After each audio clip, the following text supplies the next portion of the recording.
Bantay Boto 2025.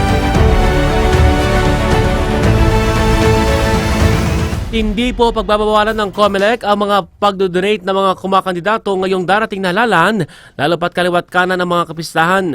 Pero ayon kay Kontrabigay Commissioner in Charge Ernesto Maceda Jr., huwag nang ibandera pa ito sa publiko. Anyay, unanimously itong dapat gawin.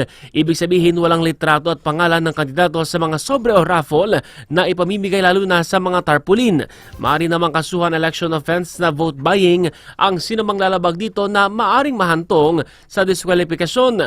Hinikayat din po ng komisyon ng publiko na kunan ng litrato o video mahuhuli nilang namimili ng boto dahil hindi may sasampa ang election offense kung walang solidong pruweba. Newsline. Posibleng maituring na may kinalaman sa eleksyon ng pamamaril sa isang incumbent politician sa Maguindanao del Sur.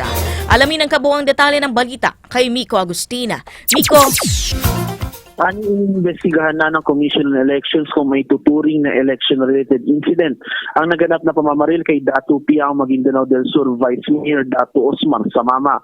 Ayon kay COMELEC Chairman George Garcia, sa ngayon ay nakatag na ang nauturang insidente na may kinalaman sa eleksyon dahil tumatakbong muli si Samama. Matatandang binaril si Samama na muli tumatakbo sa parehong pwesto nitong Lunes habang nagsasalita sa publiko.